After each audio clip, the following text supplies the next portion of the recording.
Dalang po muna tayong tumayo, minamahal, at narito po akin ay binibigay buong pagkakataon sa ating beloved ordained preacher, Boy Kaluya. Amen. Praise God.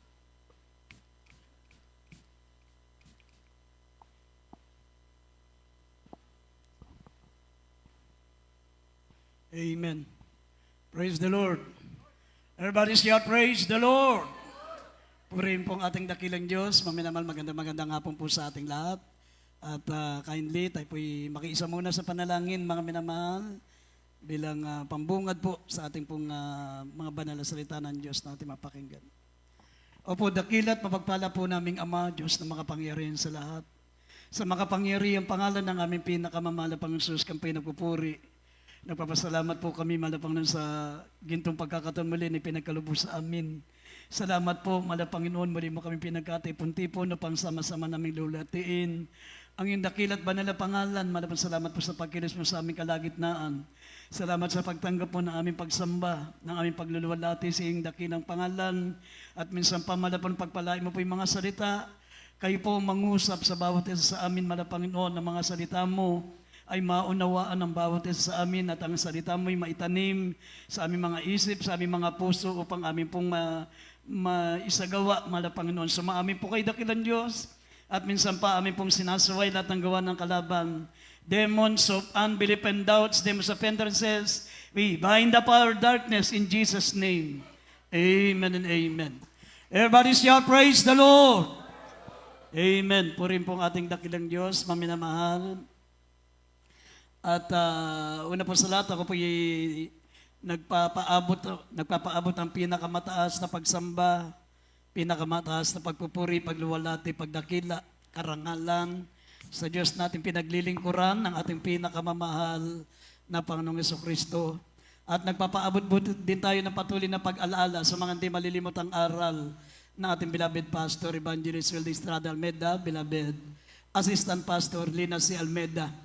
Sa lahat po ng mga beloved children, the Almeida family, sa mga apo, mamanugang ng ating beloved pastor, at bumabati po tayo sa lahat ng ating mga minamahal mga kapatiran dito po sa dakong ito ng Olongapo City, sa lahat ng ating mga beloved choir members, beloved instrumentalists, sa ating beloved preachers, sa ating mga webcast viewers, Luzon, Visayas, Mindanao, maging sa mga webcast viewers natin sa labas na ating bansa, sa lahat po ng mga sumusubaybay na ating pong banal na gawain, pagpalain po tayo ng ating dakilat, pinakamamahal na Panginoon Jesus.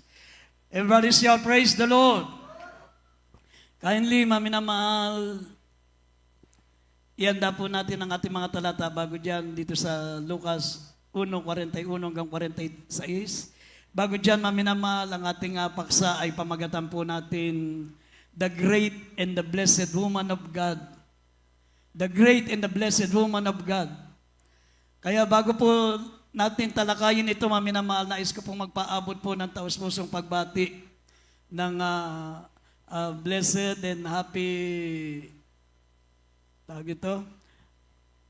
Happy Mother's Day sa ating mga minamahal na mga nanay. Palakpakan natin ang ating mga nanay. Amen. Happy Mother's Day po sa mga dakilang reyna ng tahanan ng ating mga beloved nanay, at sa lahat po ng mga minamahal nating mga kahit na mukhang nanay na, kahit hindi pa nanay, binabati na rin natin. Sa lahat po ng mga minamahal na mga kapatiran, purin pong ating dakilang Diyos. Dito po sa Biblia, maminamahal, marami pong mga simpleng tao, marami pong mga simpleng babae sa banal na kasulatan na hindi kilala ng mundo. Hindi kilala, maminamahal, ng sanlibutan, pero kung mababasa nyo sa Biblia, sila po yung mga dakilang tao. Sila'y kinikilala ng Diyos, maminamahal, ng mga dakilang tao sa banal na kasulatan. Katulad po, maminamahal, nila Ana. Si Ana po, maminamahal, yung ina ni Samuel, ni Propeta Samuel. Katulad po, maminamahal, ni Rahab. Alam niyo ba si Rahab, maminamahal, ito po ay harlot. Siya po ay patutot, maminamahal, sa Jericho. Pero sa kanya galing, maminamahal, ang lipin ni David, si Rahab. isang babaeng nagbebenta ng panandaliang aliw. Pero makikita nyo, naging bayani ng banal na kasulatan. Naging dakilang babae, maminamal ng banal na kasulatan. Nandyan po, maminamal si Deborah. Nandyan po ang si Ruth. Si Ruth, maminamal, ay hindi po Estradita. Siya po'y Mobita. Pero napabilang sa mga bayani, maminamal ng banal na kasulatan sapagkat dahil sa kanyang pananampalataya sa ating dakilang Diyos, kahit hindi siya Israelita, maminamahal, siya po ay nanalig sa ating dakilang Diyos. Sinabi niya kay Noemi, ang Diyos mo ang magiging Diyos ko, ang bayan mo ang magiging bayan ko, at ang mga tao mo ang magiging tao ko, sabi niya, maminamahal. Maraming mga dakilang babae sa banal na kasulatan, maminamahal, sila Sephora, sila Noemi, sila Rebecca, sila Rachel, sila Anna, mga minamahal, sila Mary, si Saint Mary, mga minamahal, sila Elizabeth. Pero sa kapanahunan nila, mga minamahal, napakasimple lang nila, hindi sila kilala. Alam niyo po ba, mga minamahal, ng panahon nila Saint Mary, hindi sila kilala. Sa panahon lang natin, sinasambayan. Sa sobrang paghanga natin kay Saint Mary na ginamit ng Diyos, maminamal, para siya maipanganak, hindi lang siya inangaan, hindi lang siya inidolo, kundi sinamba pa. Pero nung kapanahon ng Saint Mary, wala siyang kwentang babae nung panahon na yun. Hindi siya pinapansin. Ang asawa niya ay karpintero, si Saint Joseph. Napakaliit na tao, maminamal, pero sa panahon natin, kinikilala sila Saint Mary. Bakit? Sapagkat siya ang ginamit ng Diyos, maminamahal, na maipanganak ang ating pinakamamahal na Panginoon Kristo. Amen? Ganyan din si Elizabeth, maminamahal, yung pinsan niyang si Elizabeth, yung nanay ni John the Baptist. Propeta ng ating dakilang Diyos. Sabi, pinakadakilang propeta na wala nang magiging dakilang propeta, mga minamahal, kundi si John the Baptist. Kung mababasa nyo sa banal na kasulatan, mga minamahal, hindi sila kilala. Hindi sila pinapansin, mga minamahal. Hindi sila, mga minamahal, katulad ng panahon natin ngayon na halos yung iba nga sa sobrang paghanga, ginawa na ng rebulto, tapos sinamba. Nakalagay sa mga simbahan, tapos niluluran, sinasabitan ng sampagita. Pero sa kapanahonan noon nila, sila yung mga karaniwang tao na hindi pinapansin. Pero kung mababasa nyo sa banal na kasulatan, sila po ang the great and the blessed woman of God. Amen. Kaya nga dito po makikilala po natin, maminamal, ang mga kinikilala ng Diyos, mga dakila at mga pinagpalang mga babae sa banal na kasulatan. Kahit tayo po, maminamahal, tayo pong mga babae dito po, mga babae ng banal na kasulatan, mga babae ng mga mananampalataya sa kapanahonan natin ngayon. Kung hindi man tayo kilalanin ng mga tao sa ngayon, kung magtatagal pa ang mundo, maminamahal, mayroon pang susunod at saling lahi, isa po tayo sa kikilalanin ng mga dakila at mga pinagpalang babae, maminamahal, sa balat ng lupa, sapagkat tayo po ay naglingkod sa ating pinakamamahal na Panginoon. Palakpakan po natin ang ating dakilang Diyos, maminamahal. Dito po, maminamahal, sabi, a mother called by God. Unang-una, si Saint Mary, maminamahal. Si Saint Mary, sabi, a mother called by God. God chooses ordinary woman for extraordinary purposes. Pinipili ng Diyos, paminamal, ang mga simpleng mga tao, mga simpleng babae noon para sa mga pinakadakilang layunin ng Diyos. Alam niyo po ba, maminamal, si Saint Mary, pinandidiriyan noong unang panahon. Si Saint Mary, maminamal, pinagchichismisan. Pag nagdaraan sa Saint Mary, maminamal, nagbubulungan yung mga tao. Pinag-uusapan siya. Kasi bago siya ikasal, maminamahal, kay Saint Joseph, nagdalang tao na siya, pero hindi alam ng mga tao doon, ang kanyang ipinaglilihi ay hindi sa tao, kundi yung Diyos na magkakatawang tao. Kaya hinarap maminamal ni Saint Mary yung tinatawag na kahihiyan. Biro mo, napakagandang babae, napakaganda, maminamal, napakadalisay. Mula pagkabata, wala siyang nakilalang lalaki. Kaya siya ikakasal kay Saint Joseph kasi nung unang panahon, ganong kasunduan. Kasunduan, walang ligawan, kasunduan. Talagang inirereto ka ng mga magkakamag-anak, nirereto nila yung kamag-anak nila doon sa babaeng mapapangasawa.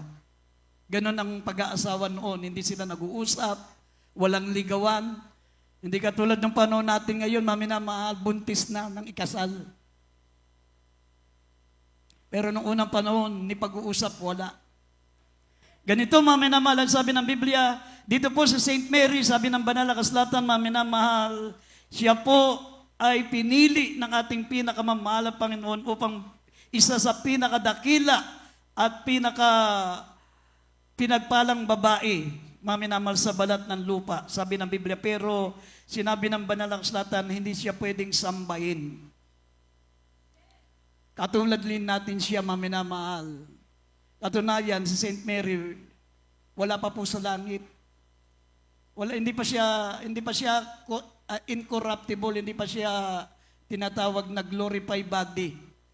Si Saint Mary, yung katawan niya, nandun sa libingan, alikabok. Kaluluwa pa lang ang nasa langit. Kaluluwa pa lang. Hindi pa siya incorruptible, hindi pa siya glorified body. Kasabay pa natin yan, maminamahal, sa pagbabalik ng mahal na Panginoon. Sila Saint Mary, sila Saint Peter, Saint Paul, sabay-sabay natin yung makakasama, maminamahal, sa langit at magiging katulad po tayo ng katawan ng mahal na Panginoon, glorified body. Pero sa panahon ngayon, katulad din po natin sila, maminamahal, sa Saint Mary, wala pa sa langit. Wala pa sa langit na glorified body. Ang kanyang katawan, ang kanyang kaluluwa pa lang ang nasa langit, pero hindi pa lubos.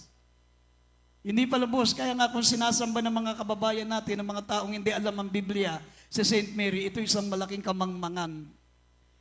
Dito sa Banal na Kasulatan, mabasa po natin bakit tinawag na dakila at pinagpala si Saint Mary. Sabi po rito Lucas 1:41 hanggang 46. Buksan po natin, maminamahal, ang Banal na Kasulatan. Dito po sa Lucas Kapitulo 1, talatang 41 hanggang 46. At nangyari, pagkarinig ni Elizabeth ng bati ni Maria, ay lumukso ang sanggol sa kanyang tiyan at napuspos si Elizabeth ng Espiritu Santo. At sumigaw siya ng malakas na tinig at sinabi, pinagpala ka ng mga babae at pinagpala ang bunga ng iyong tiyan. At ano't nangyari sa akin, nang ina ng aking Panginoon ay pumarito sa akin, sapagkat ganito, pagdating sa aking mga pakinig ng tinig ng iyong bati, lumukso sa tuwa ang sanggol sa aking tiyan. At mapalad ang babae sumampalataya, sapagkat matutupad ang mga bagay na sa kanya'y sinabi ng Panginoon. At sinabi ni Maria, dinadakila ng aking kaluluwa ang Panginoon. Amen. Amen. Amen. Ito po, maminamahal, Saint Mary. Kaya nga, sa Banal na Kasulatan, maraming mga simpleng tao, maminamahal, sa Banal na Kasulatan, na naging dakila sa harapan ng ating pinakamamahal na Panginoon.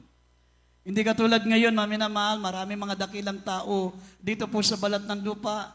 Napakarami mga dakilang babae dito sa lupa, pero hindi kilala sa langit. Sila Queen Elizabeth, sila Noah's of Ark. Hindi kilala sa langit yan. Yung mga dakilang babae dito, yung mga naging presidenteng mga babae, hindi kilala sa langit yan. Pero makita nyo sila Saint Mary, maminamahal, napakasimple ng buhay nila. Asawa siya ng isang pangkaraniwang karpintero. Siya po'y iniiwasan ng mga tao, mga minamahal, dahil imagine, kadalagan niyang tao, nagdalang tao siya. Hindi alam ng mga tao doon, maminamahal, na si Saint Mary po ay ginamit ng Diyos para ang Diyos ay magkatawang tao, para ang buong sangkatauhan ay mailigtas ng Diyos mula sa lusak ng kasalanan. At si Saint Mary, maminamahal, kahit alam niyang dadali niya ang kahihiyan sa buong bahagi ng buhay niya, mga minamahal, hindi siya tumutol sa kalooban ng Diyos. Amen? Sabi, maminamahal, ang tanging sagot niya, mangyari kung ano ang kalooban ng Diyos. Grabe yun, mga minamahal, buong buhay mo magiging kayaya ka. Kadalagang tao mo, maitsichismis ka. Buong bahagi ng buhay ni Saint Mary, mga minamahal, laman siya ng chismis. Kasi kadalagang tao biglang nabuntis. Pero hindi alam ng mga tao sa Israel, mga minamahal, si Saint Mary ay pinagpala ng Diyos sapagkat siya po ay mga minamahal ginamit ng Diyos para siya po, mga minamahal, ay magkatawang tao. Amen. Sinabi ng banal na kasulatan, sinabi ni Elizabeth, mga minamahal, at sumigaw siya ng malakas na tinig, pinagpala ka sa lahat mga babae at pinagpala ang bunga ng iyong tiyan. Pinagpala sa lahat ng pinagpala si Saint Mary, mga minamahal. Kaya nga nung panahon ni Saint Mary, kung maaring nandun pa tayo nung kapanahonan niya, si Saint Mary tampulan ng chismis. May mga chismoso na noon. Marami na rin po mga chismoso noon, mga minamahal. Tampuhan siya ng chismis kaya si Saint Mary, lagi siyang nakayuko. Hindi niya alam kung paano niya harapin ang mga chismis na yun, pero alam niya ang Diyos ang nangusap sa kanya at siya ang nakakaalam sa kanyang sarili kung mayroon nakipag-ugnayan na lalaki sa kanya. Alam niya na walang lalaki siyang nakapiling, kundi ang banal na Espiritu ng Diyos ay bumaba sa kanya. At mga minamahal, ito po ang ating pinakamamahal na Panginoon Kristo para siya ay magkatawang tao at mailigtas tayo sa ating mga kasalanan. Amen! Paano kung hindi pumayag si Mary? Paano kung halimbawa sa iyo malagay yung kalagayan ni Saint Mary? Kaya mo bang saluhin ang chismis mula nung nabuntis ka hanggang sa mamatay ka na, ikaw pa rin ang pinag-uusapan. Ikaw pa rin ang pinagchichismisan. Siguro, ang hirap tanggapin. Siguro kung sa babae ngayon, sa panahon natin ngayon, baka kahit mananampalataya ka, hindi ka papayag. Pero si Saint Mary, talagang dinala niya yung kahiyan yun. Buong bahagi ng buhay niya, hanggang ikamatay niya, mga minamahal. Kaya kung mababasa niyo John chapter 7, pinag-uusapan nung ang ating mahal na Panginoon Kristo na ang nandoon. Sabi, ayan yung taong anak sa labas. Anak sa labas. Pinag-uusapan ang ating mahal na Panginoon Kristo. Ibig sabihin talagang buong bahagi ng buhay niya ay talagang daman ng chismis si Saint Mary. Hanggang bawian siya ng buhay, ganun ang pagkakilala sa kanya. Pero sinabi nga ng Biblia, mga minamahal, isa sa pinakadakila at pinagpalang babae na nabuhay sa lupa ay walang iba, kundi ang ating beloved Saint Mary. Amen! The great and the blessed woman of God. Kaya meron po tayong pagdiriwang na ganito para hindi natin sila makakalimutan. Amen! Sabi ng banal na kasulatan, mga minamahal, kahit ito po, mga minamahal, ay labag sa kalooban ni Saint Mary, ito po'y ginawa niya alang-alang sa kaligtasan ng buong mundo. Ang tanong paano kung hindi pumayag si Saint Mary? Lahat tayo, impyerno. Lahat ng tao sa iba't ibang saling lahi, lahat ng mga mabubuhay, lahat ng lalabas sa mundo kung hindi pumayag si Saint Mary na siya nililiman ng Espiritu Santo at ipapanganak sa pamagitan ng ating pinakamamahal na Panginoon Kristo, mga minamahal, lahat ng tao from generation to generation, tuloy-tuloy sa impyerno. Walang aakyat sa langit. Kaya nga, kung pwede lang talagang sambahin si Saint Mary, ay talagang masasamba mo. Pero dahil sinabi ng Biblia, sa Diyos, siya lamang ang iyong paglilingkuran at ang Diyos lamang ang iyong sasambahin. Kaya hindi mo pwedeng sambahin si Saint Mary. Amen! Pero napakalaking bagay ang ginawa ni Saint Mary para sa ating kaligtasan. Kung hindi niya dinala ang kahiyan, kung hindi siya pumayag, maminamahal na magkatawan tao, ang ating mahal na Panginoon Kristo, sa pamagitan niya, gamitin ang katawan niya, lahat ng tao from generation to generation, pag namatay, tuloy-tuloy sa impyerno. Amen! At ang pangalawang babae, maminamahal na dakila, dito po sa harapan ng Diyos, ang sabi ng Biblia, ito po ay si Loida at si Eunice. Basahin po natin 2 Timothy chapter 1 verse 2 and verse 5. Ito po ang mga dakilang babae na makikita nyo dapat mga minamahal tayong mga mananampalataya, maging huwaran tayo nila. Basahin po natin. 2 Timothy chapter 1 verse 2 and 5. Kay Timoteo na aking minamahal na anak, biyaya, kaawaan, kapayapaan nawang mula sa Diyos at Ama, kay Kristo Jesus na Panginoon natin. Sa 5, na inaalaala ko ang pananampalatayang hindi pa kanori ng nasa iyo, na namalagi mo na kay Loida na iyong lelang, at kay Eunice na iyong ina, at ako'y naniniwalang lubos na nasa iyo rin naman. Amen. Amen.